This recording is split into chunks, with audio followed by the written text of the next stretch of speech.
कौमी असम्बली में इसराइली जरहियत और इस्माइल हनिया के कत्ल के खिलाफ मुज़म्मती करारदाद मंजूर। वज़ीर-ए-आज़म शहबाज शरीफ ने कौमी असम्बली में इजहार ख्याल करते हुए कहा कि फ़लस्तीन आज एक मक़तल गाह बन चुका है। पूरा आलम इस्लाम इस्माइल हनिया की शहादत पर अश्कबार है। सहूनी रियासत गजा में इंसानियत का कत्लेआम कर रही है। फ़लस्तीन की बस्तियों की बस्तियां कब्रिस्तान बन चुकी हैं। इसराइली रियासत जराइम की हर हद पार कर चुकी। एक न एक दिन जवाब देना पड़ेगा। फलस्तीनी आसमान की तरफ देख रहे हैं कि यह जुल्म की रात कब खत्म होगी। इंसाफ के तकाजे पूरे न हुए तो गम और गुस्से को रोकना नामुमकिन होगा। वज़ीर-ए-आज़म शहबाज शरीफ की ज़ेर सदारत वफाकी काबीना का इजलास। इस्माइल हनिया के लिए फातिहा ख्वानी। फलस्तीन में इसराइली मुजालिम की मज़म्मत। वज़ीर-ए-आज़म का मज़लूम फलस्तीनियों के साथ इजहार यकजहती। कहा इसराइल बर्बरियत का मुजाहिरा कर रहा है। फलस्तीनियों पर जुल्म के पहाड़ तोड़े जा रहे हैं। इस्माइल हनिया को तेहरान में शहीद किया गया। बदतरीन सफाकियत का एक और मंजर सामने आया। पार्लियामेंट हाउस में इस्माइल हनिया की गायबाना नमाज जनाजा अदा। वज़ीर-ए-आज़म शहबाज शरीफ, इत्तेहादी जमातों के कायदीन और अपोजिशन रहनुमाओं की शिरकत।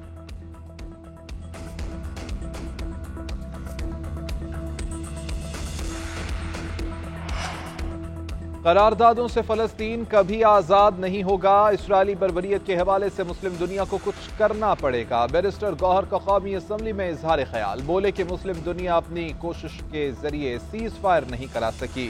मुस्लिम दुनिया को ये मामला कोर्ट ऑफ जस्टिस में ले जाने की हिम्मत नहीं हुई। मुस्लिम दुनिया में कभी किसी मुसलमान के लिए रैली नहीं निकाली गई। मुस्लिम दुनिया को जल्द कुछ करना होगा। यूएनओ में इंटरनेशनल सतह पर अपना ब्लॉक बनाना होगा। अपनों को तोड़ने से कोई ब्लॉक नहीं बनता। इस हुकूमत के दौर में ओआईसी का कोई इजलास नहीं हुआ।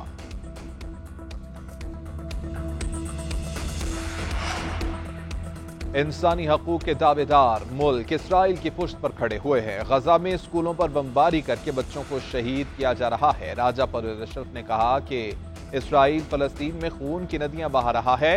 इसराइल और इसके हवारी बहुत ताकतवर हैं। जब से इसराइल वजूद में आया है, फलस्तीनियों पर जुल्म के पहाड़ तोड़े जा रहे हैं। इन मुजालिम की मिसाल तारीख में ढूंढना आसान नहीं।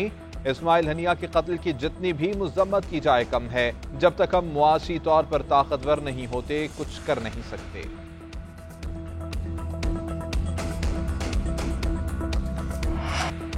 महमूद खान अचकजई ने बानी पीटीआई की जानिब से एस्टैब्लिशमेंट से मुज़ाकरात से इनकार कर दिया। वज़ीर दिफा ख्वाजा आसिफ का ट्वीट में दावा। कहा मैंने कहा था कि मेरी दानिश में यह मुमकिन नहीं। महमूद खान अचकजई से यह सवाल कौमी असम्बली में मुलाकात के दौरान पूछा गया। उनका जवाब नफी में था कि वो ये किरदार अदा नहीं कर सकते। बानी पीटीआई की तजवीज़ हमेशा की तरह गैर संजीदा, खलूस यारी, सियासी शोबदाबाजी के अलावा कुछ नहीं।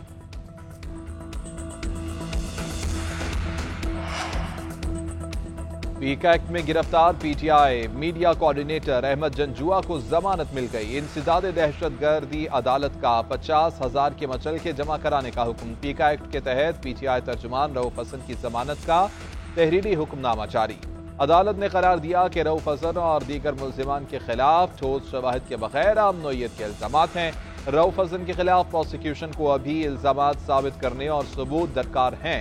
शरीक मुल्जिमान को पहले ही जमानत मिल चुकी।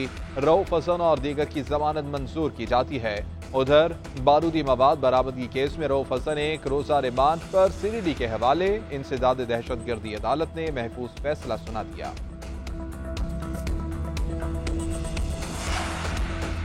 हमारे पास बिजली बहरान का हल मौजूद है। गैस सिंध हुकूमत को दे दें, पावर प्लांट खुद लगाएंगे। थर का कोयला पूरे मुल्क की बिजली की जरूरत पूरी कर सकता है। थर से बनने वाली बिजली की लागत 15 रुपए फी यूनिट है। वज़ीर आला सिंध मुराद अली शाह का कराची में तकरीब से खिताब। कहा नूरियाबाद पावर प्लांट लगाने पर नैब की पेशियां आज भी भुगत रहा हूं। आइन में लिखा है कि जिस सूबे से गैस निकले उसे पहली तरजीह दी जाए। सूबे को गैस की फराहमी पहली तरजीह होनी चाहिए। जब माइंड सेट ये होगा कि आज छोड़ो कल देखेंगे, तो मसाइल आखिर कैसे हल होंगे? मसाइल हैं, मगर हम कभी हार नहीं मानेंगे। दहशतगर्दी को शिकस्त दी, कराची से दीगर जराइम का भी मुकम्मल खात्मा करेंगे। पंजाब के मुख्तलिफ शहरों में मानसून का तूफानी स्पेल जारी। खानेवाल, विहाड़ी, बुरेवाला, हासिलपुर और रोजान में बादल बरस पड़े। नशेबी इलाके ज़ेरे-आब। सिब्बी, हरनाई और सोहबतपुर में भी मूसलाधार बारिश। मुतादिद फीडर्स टिप कर गए।